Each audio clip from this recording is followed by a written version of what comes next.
만유의 주재자이신 하나님, 어둠이 아직 채 걷히지 않은 새벽에 주님의 말씀 앞에 나아옵니다. 저희의 피곤한 육체와 연약한 마음을 아시는 주님, 이 시간 저희의 첫 마음과 첫 호흡을 받아 주시옵소서. 주님, 저희는 날마다 주님께 나아가지만 않으면 방향을 잃고 길을 헤매는 양과 같습니다. 세상의 소리에 귀 기울이다 주님의 음성을 놓치기 쉬운 연약한 자들이 오니 성령의 세미한 음성에 귀 기울일 수 있는 민감함을 허락하여 주시옵소서. 주님, 이 시간 먼저 임종을 앞두고 있는 형제와 그 가정을 주님께 올려드립니다. 생명의 주관자이신 주님께서 마지막 순간까지 함께하여 주시고 이별의 아픔 가운데서도 계속되는 우리에게 주신 그 천국의 소망을 붙잡고 나아가게 하여 주시옵소서. 또한 하나님, 질병으로 고통받고 있는 성도들을 주님께 올려드립니다.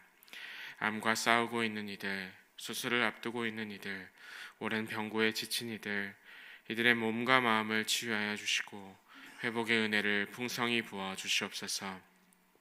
환자를 돌보는 가운데 가족들에게도 지치지 않는 힘과 사랑을 더하여 주시옵소서. 주님, 삶의 안개 속에서 길을 잃고 방황하는 이들을 위해 기도합니다.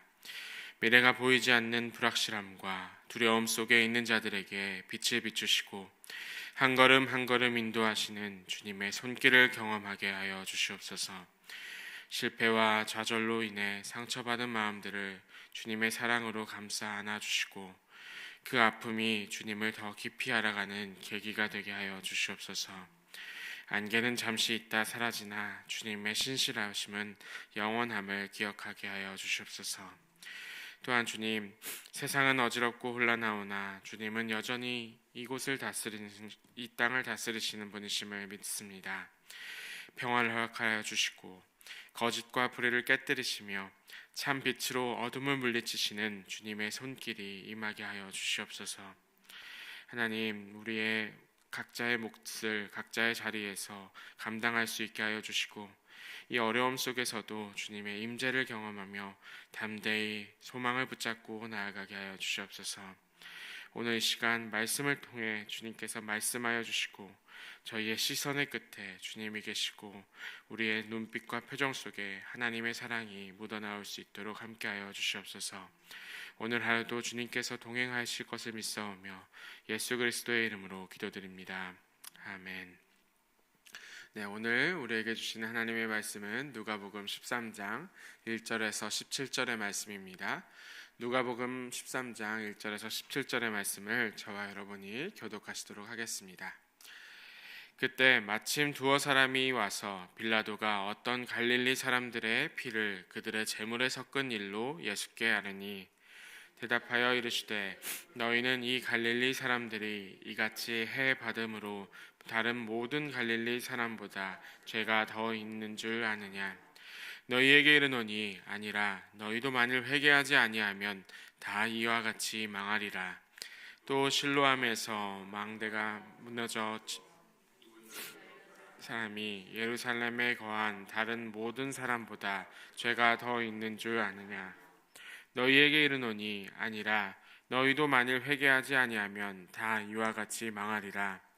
이에 비유로 말씀하시되 한 사람이 포도원에 무화과 나무를 심은 것이 있더니 와서 그 열매를 구하였으나 얻지 못한지라. 포도원지기에게 이르되 내가 3년을 와서 이 무화과 나무에서 열매를 구하되 얻지 못하니 찍어버리라. 어찌 땅만 버리게 하겠느냐. 대답하여 이르되 주인이여 금년에도 그대로 두소서. 내가 두릅하고 거름을 주리니 이후에 만일 열매가 열면 좋거니와 그렇지 않으면 찍어버리소서 하였다 하시니라. 예수께서 안식일에 한 회당에서 가르치실 때에 18해 동안이나 귀신 들려 앓으며 꼬부라져 조금도 펴지 못하는 한 여자가 있더라. 예수께서 보시고 불러 이르시되 여자여 내가 내 병에서 놓였다 하시고 안수하시니 여자가 곧 펴고 하나님께 영광을 돌리는지라. 회당장이 예수께서 안식일에 병 고치시는 것을 분내어 무리에게 이르되 일할 날이 엿새가 있으니 그동안에 와서 고침을 받을 것이요 안식일에는 하지 말 것이니라 하거늘 주께서 대답하여 이르시되 외식하는 자들아 너희가 각각 안식일에 자기의 소나 나귀를 외양간에서 풀어내어 이끌고 가서 물을 먹이지 아니하느냐. 그러면 18해 동안 사탄에게 매임바 된 이 아브라함의 딸을 안식일에 이 매임에서 푸는 것이 합당하지 아니하냐. 함께 봅니다. 예수께서 이 말씀을 하심에 모든 반대하는 자들은 부끄러워하고 온 무리는 모든 영광스러운 일을 기뻐하니라. 아멘. 네, 오늘도 주님과 함께 하시는 여러분이 되길 소망합니다. 오늘 낮부터 좀 날씨가 이제 풀린다라고 하는데 이제 완연한 봄이 곧 찾아올 것 같습니다. 그 봄 가운데 하나님의 은혜가 여러분과 함께 하는 이 계절이 되면 좋겠습니다. 예수님께 오늘 말씀 가운데 두어 사람이 찾아왔습니다. 그들은 황급하게 찾아와서 예수님에게 직접 한 가지 중요한 사건을 이야기하였습니다. 이름이 나와 있지 않은 것으로 보아 아마도 이들은 예수님을 곤란하게 만들려고 하는 바리새인이나 율법 교사였을 것이다 라는 생각이 들게 됩니다. 그들이 언급하고 있는 주제는 빌라도가 로마에서 파견한 총독이었죠. 빌라도가 갈릴리 사람들의 피를 제물에 섞은 일이었다라고 이야기합니다. 개역 개정 번역으로는 조금 어려울 수가 있겠는데요. 원문을 살펴보면 빌라도가 어떤 이유로, 모종의 이유로 갈릴리 사람들을 죽이게 되었고, 그리고 그 사람들이 죽은 가운데서 그들의 피가 실제로 그들이 제사 드려서 예배드려서 바치려고 했었던 희생 제물의 피와 섞였던 사건이 발생했다라고 하는 사건이 일어났다라는 것입니다. 이 사건이 명확한 역사적 기록으로 남아있지는 않지만 말씀의 상황에서 유추할 수 있는 것은 당시 유대인들에게 화제가 되었었던 뉴스였고 오늘날로 따지면은 모든 뉴스의 첫 페이지를 장식하고 있었다라고 말할 수가 있게 됩니다. 당시 유대인의 사고방식에서는 희생 제물이 더럽혀지는 것 그 자체가 한 가지 재앙이었습니다. 그러니까 질문 이면에는 이 사람들이 겪고 있었던 재앙은 불경한 일이었고 이 불경한 일로 불경한 상황으로 죽었으니 이 사람들은 희생제물을 더럽힌 저주받은 사람들이었다라는 생각을 하고 있었다라고 할 수가 있습니다. 다시 말해 그들은 그렇게 죽었기 때문에 죄인이었다라는 생각을 하고 있다라는 것입니다. 그들의 죄가 정확히 무엇이었는지는 알 수 없었지만 갈릴리 지방은 예수님께서 공생애를 펼치셨던 이 갈릴리 지방은 로마에 대한 반기로 지속적으로 탄압을 받았었던 사람들이었고 그만큼 굉장히 이제 열심당이라고 했었던 반란을 많이 일으켰었던 사람들이 있었던 곳이었습니다. 그들의 죄는 율법적인 죄일 수도 있겠지만 정치적인 죄일 수도 있을 것이었고 그런 여러 가지 죄들을 범했기 때문에 빌라도로부터 죽임을 당했을지 모른다라고 할 수도 있게 됩니다. 그러니까 이들은 어떠한 모종의 죄로 인해서 죽임을 당했고 그 죄가 지금 이 질문을 던지는 사람들의 마음속에 그 질문의 의도 가운데 있는 그 마음이 무엇인가 하면은 그들이 그렇게 죽었던 죄를 보아하니 그들은 분명히 틀림없이 어떤 죄가 있었고 그만큼 어떤 죄가 있지 않았습니까? 라고 예수님에게 지금 묻고 있는 것입니다. 그러니까 이들의 그 질문을 던지고 있던 사람들의 마음의 이면에 어떤 마음이 있었냐 하면은 자신들이 도덕적으로 조금 더 우월하다라는 생각들을 가지고 있었다라는 것을 읽어볼 수가 있습니다. 예수님은 그들의 마음을 분명하게 꿰뚫어 보고 계시는데요. 2절과 3절의 말씀입니다. 대답하여 이르시되 너희는 이 갈릴리 사람들이 이같이 해 받음으로 다른 모든 갈릴리 사람보다 죄가 더 있는 줄 아느냐. 너희에게 이르노니 아니라 너희도 만일 회개하지 아니하면 다 이와 같이 망하리라 라고 예수님은 이들의 마음을 꼬집어서 분명하게 이야기하고 계십니다. 우리 인간은 연약하여서 타인의 비극을 보면서 스스로 우월하다고 착각할 때가 있습니다. 그 마음에 예수님께서 분명히 말씀하고 계십니다. 너희도 너희라고 죄가 더 적고 너희라고 더 좋은 상태에 있는 것은 아니다. 너희들도 죄인이다. 고고한 척, 도도한 척 너희에게 분명히 말한다. 회개하지 않으면 이와 같이 망하리라 라고 말씀하고 계십니다. 4절에 또 한 가지 말씀을 덧붙이시는데요. 또 실로암에서 망대가 무너져 치어 죽은 18사람이 예루살렘에 거한 다른 모든 사람보다 죄가 더 있는 줄 아느냐? 라는 질문을 하십니다. 여기서 죄가 더 있다라는 표현은 원문을 직역해 보면은 빚진 것이 많다라는 뜻입니다. 그러니까 이 실로암에서 죽은 사람들이 빚진 것이 많기 때문에 죄가 정말 많이 쌓였기 때문에 그들이 그렇게 죽었는 것으로 생각하느냐라고 묻고 계신 것입니다. 이것은 어찌 보면은 그 불교에서 힌두교에서 쓰는 용어 중에 업보라는 단어 여러분들 일상생활에서도 많이 쓰실 텐데요. 업보와 비슷한 개념이 이 이스라엘 사람들에게도 있었던 것 같습니다. 이 사람들이 빚진 것이 많고 업보가 많기 때문에 죽지 않았느냐라는 그 생각에 예수님은 물으시는 것입니다. 너희 생각에 그들이 죄를 많이 지었기 때문에 하루아침에 날벼락 같은 재앙을 당한 것이라고 생각하느냐라고 하는 질문을 던지고 계신 것입니다. 예수님은 그들이 어떤 죄 때문에 어떤 상황 때문에 재앙을 당하고 죽음을 당했다라는 그 모든 생각에 있어서 정확하게 꼬집어서 반대하고 계십니다. 예수님은 그들이 죄가 있었기 때문에 죽었다라는 그러한 우리의 사고방식이나 그들이 업보가 있었기 때문에 죽었다라고 하는 그 어떤 모종의 생각들 자체를 반대하고 계신 것입니다. 빌라도에게 죽은 사람들이나 실로암 망대에서 일어난 뜻밖의 재난으로 인한 18명의 죽음을 그들의 죄 때문이라고 말하는 그들의 마음 가운데 예수님은 분명하게 말씀하고 계신 것입니다. 그러면서 5절에서는 이렇게 말씀하십니다. 너희에게 이르노니 아니라 너희도 만일 회개하지 않으면 다 이와 같이 망하리라 라고 말씀하고 계십니다. 어떤 죄에 크고 작음을 따져 도덕적인 우월감에 취해서 살아가지 말라라고 이야기하십니다.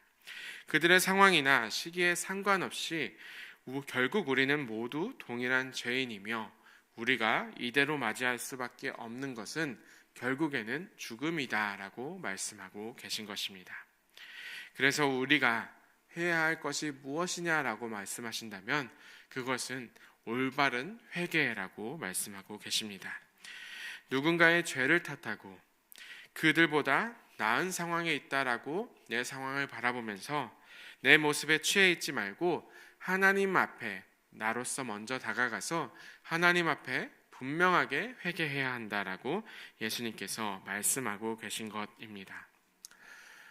교회에 오래된 그 사고방식 중에 가장 좋아하는 단어 중에 하나가 있다라고 하면 정통이라는 단어가 있습니다. 정통 기독교, 정통 교단, 정통 교회, 정통 신학교라는 이 앞에 정통을 붙이는 것을 굉장히 좋아하는 것을 보게 됩니다. 특별히 이제 저희 교회가 속해 있는 대한예수교 장로회 통합측이라는 그 교단 같은 경우에는 계속해서 장자 장로교 교단, 정통 장로교 장로 교단이라고 주장을 해왔습니다. 그 핵심에는 제 모교라고 할 수 있는 장로회 신학대학교라고 하는 곳이 있습니다. 그런데 최근에 시끄러운 일이 하나 있었습니다. 은퇴 교수 중에 한 분이 자신과 정치적 입장이 다르다라는 이유로 한 정치인을 암살해야 된다라는 이야기를 있을 수 없는 발언을 했기 때문입니다. 사실 그분과의 여러 가지 이야기들이 있는데 은퇴 전에도 비슷한 모습을 한 번씩 보이곤 하셨습니다. 제가 신대원에 있을 때도 한참 학교가 시끌시끌했었는데 교계 전체가 세습반대로 몸살을 앓고 있었던 때가 있었습니다. 그런데 그분은 이제 세습을 반대를 하는 운동 자체를 반대하면서 세습을 옹호하면서 어느 새벽 예배에서 요한계시록 9장으로 설교를 하셨었습니다. 그리고 그 자리에 저도 있었고 여러 이제 세습을 반대하는 학생들이 있었는데, 그 자리에 이제 학생들을 가리켜서 계시록에 나오는 그 황충이라는 표현이 있습니다. 메뚜기 때 그 황충이라는 표현이 있는데, 그 세습 반대를 하고 있는 학생들 전부를 황충이다, 메뚜기 떼다, 재앙이다, 뭐 이런 말도 안 되는 발언들을 쏟아내셨었습니다. 그리고 그 자리에는 이제 중국 선교를 꿈꾸면서 신학을 공부하고 있었던 중국인들도 있었는데, 중국인들까지도 비하를 하는 여러 가지 발언들을 서슴지 않았고, 그 후에 오랜 시간 동안 징계를 받았었습니다. 제가 이후에 깨달았던 것은 이렇게 자신의 입을 제어하지 못하고 막말을 하시는 분들도 있었지만, 그 후에 천천히 살펴보다 보니까 많은 교계의 어른들과 교회들과 그리고 정통이라고 주장하는 많은 이들이 이분과 다르지 않은 사고방식을 가졌다라고 하는 것을 발견하게 되었습니다. 왜냐하면은 그 이후에 아무것도 정상화되지 않고 회개하지 않고 돌이키지 않았던 모습을 보게 되었고, 상황은 그대로 종결되었기 때문입니다. 케네스 리치라는 신학자는 이렇게 말하는데요. 사람들은 오늘날 정통을 말하며 그것을 도덕 질서와 착각한다라고 말합니다. 그러니까 본래의 정통과 반대되는 개념인 이단의 특징이 무엇인가 하면은 자신들이 답을 알고 있다라는 것을 주장하는 게 보통의 이단들의 특징인데, 그리고 이단들은 성경에 비밀이 있고 그것을 명쾌하게 풀 수 있다라고 주장하는 것들이 보통 이단들의 특징인데, 그러면서 자신들이 다른 이들보다 우위에 있다라고 주장하는 것이 이단들의 특징이라고 할 수 있습니다. 그런데 오늘날 정통이라고 주장하는 사람들도 자신들이 더 큰 도덕 질서를 가졌다라고 주장하면서 그들보다 더 많이 알고 그들보다 더 답을 알고 있다라고 선을 그으면서 내가 더 도덕적인 질서에 있다라고 이야기한다라고 하는 것입니다. 그런데 우리에게 주시는, 우리 교회에 주시는, 그리고 우리 기독교에게 주시는 우리가 실제로 지켜야 할 정통이 무엇인가 하면은 예수 그리스도께서 보여주셨던 십자가였고, 그 십자가로 들어가는 신비였습니다. 이 세상의 논리와 법으로는 설명할 수 없는, 답을 낼 수 없는 역설과 역행의 신비였습니다. 내가 더 뛰어난 정통을 가진 사람이다, 우리 교회는 더 정통에 가까운 것을 가지고 있다라고 이야기할 수 있으려면 우리가 답을 알고 있다라고 주장을 하는 것이 아니라, 우리가 어떤 도덕적인 질서를 가지고 있다라고 주장하는 것이 아니라, 우리가 더 높은 뜻을 가지고 있다라고 주장하는 것이 아니라, 십자가의 길을 우리가 묵묵히 따라가고 있다라고 이야기할 때에 우리는 더 정통에 가깝다라고 말할 수 있게 됩니다. 오늘날 사회에서 보여지는 교회의 모습들은 어떻습니까? 오만하고 독선적이고 타협이 안 되고 선을 긋는 모습입니다. 이후에 말씀에서 나오는 무화과 나무, 열매 맺지 못하는 그 무화과 나무가 오늘날 우리 교회의 모습이다라고 할 수도 있게 됩니다. 사랑하는 여러분, 십자가만이 우리가 지켜야 할 정통입니다. 십자가 앞에 우리는 다 같은 죄인이며 예수 그리스도 없이는 그 죄의 삭을 해결할 수가 없습니다. 우리는 그 앞에서 어떤 것도 해결할 수 없는 나약한 존재들입니다. 내가 더 낫다는 생각에서 벗어나 하나님, 내가 먼저 죄인입니다 라는 고백을 할 때, 그 고백 가운데 십자가를 바라볼 때에 우리는 그보다 더 원류에 가까운 정통에 나아갈 수 있게 될 것이다 라고 할 수가 있게 됩니다.